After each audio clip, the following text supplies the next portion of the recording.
નમસ્કાર દોસ્તો, સ્વાગત છે આપ સર્વનું તમારી પોતાની YouTube channel ocean coaching classes પર।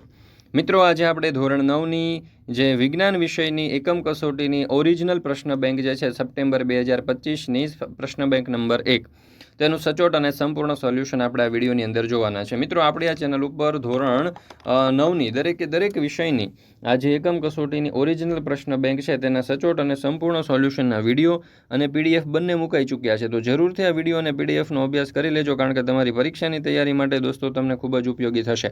પછી એ તમારી પ્રથમ પરીક્ષા હોય, દ્વિતીય પરીક્ષા હોય કે વાર્ષિક પરીક્ષા હોય, કારણ કે અહીંયા મોસ્ટ આઈએમપી પ્રશ્નો જે છે તે લેવામાં આવેલા છે। તો દરેક વાલીઓ, વિદ્યાર્થીઓ અને શિક્ષક મિત્રોએ અવશ્ય આ જે પ્રશ્ન બેંક છે તેના સોલ્યુશનના વિડીયો અને પીડીએફનો અભ્યાસ કરી લેવો। ચાલો તો શરૂ કરીએ ધોરણ 9 વિષય વિજ્ઞાન પ્રશ્ન બેંક 1નું સચોટ અને સંપૂર્ણ સોલ્યુશન। એમાં સેક્શન એ, એમાં વિકલ્પો આપણને આપેલા છે। પહેલું, નીચેનામાંથી કયું કાર્બન ડાયોક્સાઇડનું ઘન સ્વરૂપ કહેવાય? તો વિકલ્પ સી, સૂકો બરફ। વેગનો એકમ કયો છે? તો જવાબ આવશે વિકલ્પ ડી, ms-1।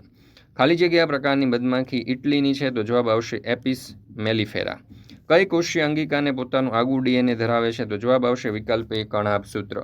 દ્રાવ્ય ઘન હોય અને દ્રાવક પણ ઘન હોય તેવા સમાંગ મિશ્રણને ઓળખો? તો જવાબ આવશે વિકલ્પ બી, પિત્તળ।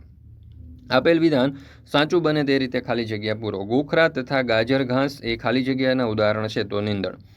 ઓડોમીટર એ ખાલી જગ્યા રાશિનું માપન કરે છે? તો અંતર। કોષની પાચક કોથળીને ખાલી જગ્યા કહેવામાં આવે છે? તો લાઇસોસોમ્સ।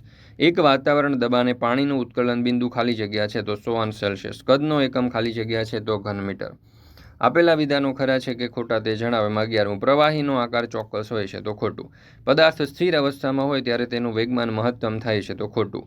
આદિકોષ કેન્દ્રી કોષ સારી રીતે વ્યાખ્યાયિત કોષ કેન્દ્ર ધરાવે છે? તો ખોટું। ઝીંગા તથા મુસલ એ કવચીય માછલીઓ છે? તો ખરું। ઘન પદાર્થોનું પ્રસરણ સૌથી વધુ છે? તો ખોટું। પ્રશ્ન નંબર 1બ, આ વિભાગમાં કુલ 10 પ્રશ્નો આપેલા છે, એમાંથી 2 પ્રશ્નો લખવાના છે, દરેકના 2 ગુણ છે, કુલ 4 માર્ક્સનો પ્રશ્ન છે।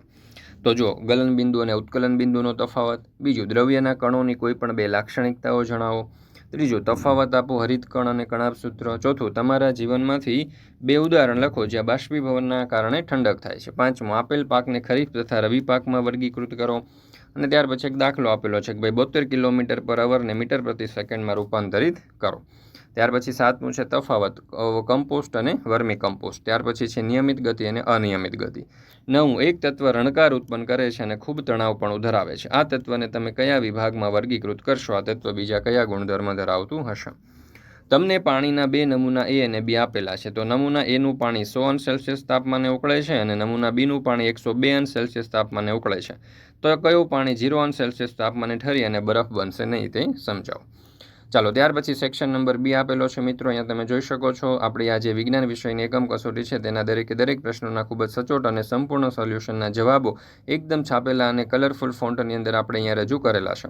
તો જરૂરથી આ પીડીએફ મેળવી અને તેનો અભ્યાસ કરી લેજો, તમારી પરીક્ષાની તૈયારી માટે અને સચોટ સોલ્યુશન માટે તમને ખૂબ જ ઉપયોગી થશે। તો મિત્રો, અવશ્ય આ પીડીએફ મેળવી લેવી। પીડીએફ મેળવવા માટેની લિંક મિત્રો અહીંયા તમે જોઈ શકો છો, ડિસ્ક્રિપ્શન બોક્સની અંદર તમને મળી જશે, અથવા તો અહીંયા નંબર આપેલો છે 70 46 22 22 54, આ નંબર ઉપર કોન્ટેક્ટ કરી સંપર્ક કરી અને અહીંયા સોલ્યુશનની પીડીએફ તમે મેળવી શકો છો। ચાલો તો દોસ્તો, જરૂરથી આ જે પ્રશ્નપત્ર છે, આ એકમ કસોટી છે, એનું જે પ્રશ્ન બેંક છે તેનું આ સંપૂર્ણ સોલ્યુશન છે તેની પીડીએફ મેળવી અને તેનો અભ્યાસ કરી લેવો। મિત્રો, ફરી મળીશું આપણે ધોરણ 9ની એક નવા વિષયની જે એકમ કસોટી છે તેના ઓરિજિનલ પ્રશ્ન બેંકના સચોટ અને સંપૂર્ણ સોલ્યુશન સાથે। વિડીયો પસંદ આવ્યો હોય તો લાઇક કરવાનું, તમારા મિત્રો સાથે શેર કરવાનું અને સરસ મજાની કોમેન્ટ આપી આપણી આ ચેનલને સબસ્ક્રાઈબ કરવાનું ભૂલશો નહીં।